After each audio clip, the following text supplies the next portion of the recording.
Welcome to the Real News Network. I'm Paul Jay. Joining us now to talk about President Obama's State of the Union speech and the state of the economy is Bob Pollin. Thanks for joining us, Bob.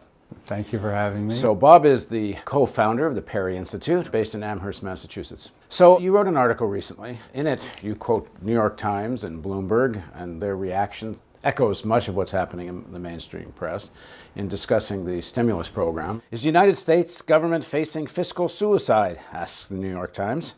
Are U.S. Treasury bonds headed for the dumpster? Asks Bloomberg. Those questions, it seems like legitimate questions if the stimulus money just keeps getting spent. They're wrong. It doesn't bear any resemblance to reality if we go through things carefully. The stimulus, the money that was spent, has driven up the deficit. The deficit at 11–12% of GDP is as big as it's been since World War II. But it was needed because Wall Street destroyed the economy and we were heading for the Great Depression. Drill into some of the numbers, because you can't just keep spending money in the sense that where's the money coming from? Right. I mean, to what extent is it, and the question too is, to what extent is this debt and to what extent is it just printing money? It is debt, but the interest rate at which the government is paying is extremely low. Right now, a 5-year Treasury bond is at 2.5%. Even a year, 8 months ago, it was lower, 2.1%.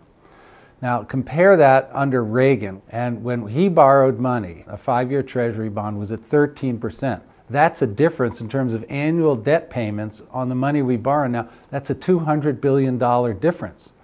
And so, the key point for debt is not just the one big number, but what's the burden that you have to carry forward? And the burden carrying it forward, it's there, but it is far less than one would suspect, precisely because the interest rates are so low. Now, one of the arguments some of the people that are concerned about the debt crisis are making is that this isn't just about debt, it's also about printing of money, and how much of the stimulus and overall funneling of money from the Fed to the banks on Wall Street is just printing money. Mm-hmm. In which case, at some point, does that become inflationary, and then you're not paying 2-point-something%? Do you start inching up into kind of Reagan-style interest rates? Right. So far, there's no inflationary pressure. At 10% unemployment, you don't get inflationary pressure because workers can't demand wage increases. The other source of inflationary pressure is if oil prices rise. And oil prices can't rise now because the demand is low. And the notion that just printing money is itself going to cause inflation doesn't really happen until you get to the massive hyperinflations of like Germany in the 20s. Well, one of the unknowns in this situation is the issue of oil prices, and that's sometimes connected to just geopolitics, not demand. Right. I mean, what if there's something happens with Iran, for example, or something in the Middle East that does this big spike in oil prices? Does that throw all these calculations up in the air? We did have a spike 2 years ago, and the prices came right back down. So I don't think in a depressed economy we're likely to have a spike. But let's say we do.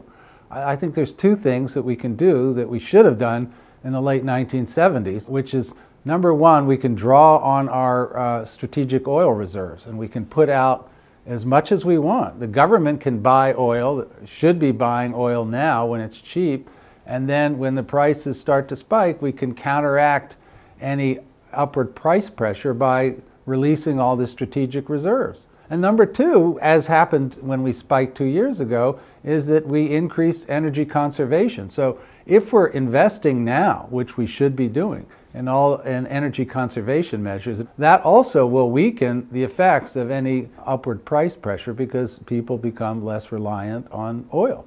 Now, in your article, you say there is a point where the spending of stimulus money can bring into question the quality or trustworthiness of the U.S. dollar.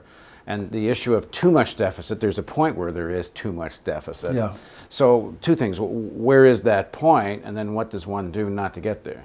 We're at a 10%, 11% deficit. So, $1 trillion, it's a lot of money. When we're at a danger point, really, is when the interest rates start to rise significantly, because that suggests that all the people that have money to lend don't want to purchase U.S. government treasuries. So far, there is, some slight movement upward in interest rates, but still, there's really not much action. Now, that said, there are some important things that we can do to get more money back into the Treasury and to cut spending. Number one, we can cut military spending. Obama, in his speech and throughout his campaign, said he's ending the war in Iraq, and he said when he went into Afghanistan this year, he said it's a one-year operation. Okay, let's say that's true. Let's hold him to his word. Those two wars are costing $200 billion. Of course, there's no suggestion from him that that will ever mean a reduction in the military budget. Fair enough, but I mean, in the year 2000, before the 9/11,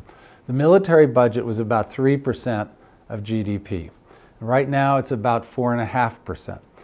If Obama did what he said with Iraq and Afghanistan and just cut that money out, the $200 billion out, we would return to a level of defense spending equivalent to what it was in 2000, to before 9/11. We'll see whether that really happens or not. There's a major question mark there. Yeah.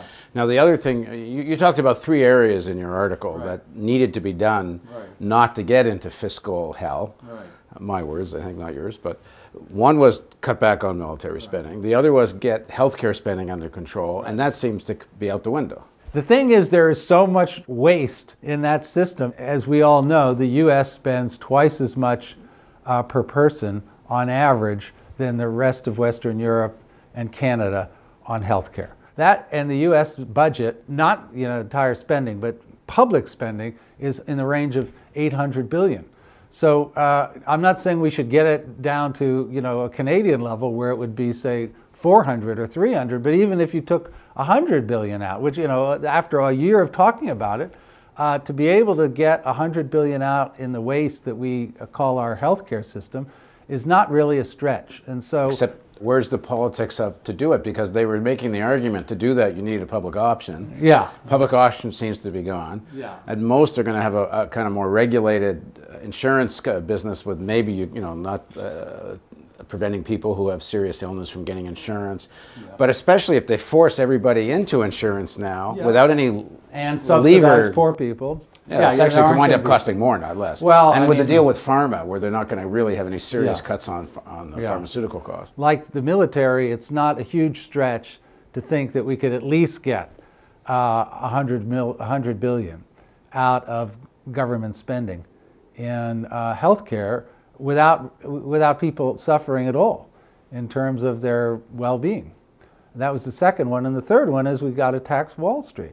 There's 2 bills, one before the House, one before the Senate. It seems to have a lot of support. Small amounts of money in the scheme of things. No, the proposal that's out there would generate over 100 billion, and which is less than, myself and Dean Baker proposed something that would generate about 180 billion, but we're still at somewhere where it could get in the range of 100 billion through a very tiny tax, 0.25%. on a stock trade, every stock trade, which is on a $100 trade you pay a quarter. And then for bonds, derivatives, you pay even less. You assume that trading is cut by 50%. Senator Harkin has got a bill in the Senate, and Peter DeFazio in the House has a bill. And the numbers that I'm talking about are their numbers that would still generate in the range of 100 billion. So if we get to what, 2, 3, 4, 5, 600 billion, if we put these pieces together, with a lot of big ifs connect to each one of these billions. And the deficit is growing by how much per year over the next few years? The deficit is 1.1 trillion now, but if the economy recovers, then people have jobs, they're paying taxes as opposed to getting unemployment insurance or getting food stamps, and so economic growth itself will take care of the other mere 500-600 billion. A major if. You want to get from about 10% unemployment down to about 5% unemployment. So in the next segment of our interview, let's talk about how do we get from 10% unemployment to 5% unemployment, and can that be done just through stimulus? Please join us for the next segment of our interview with Bob Pollin.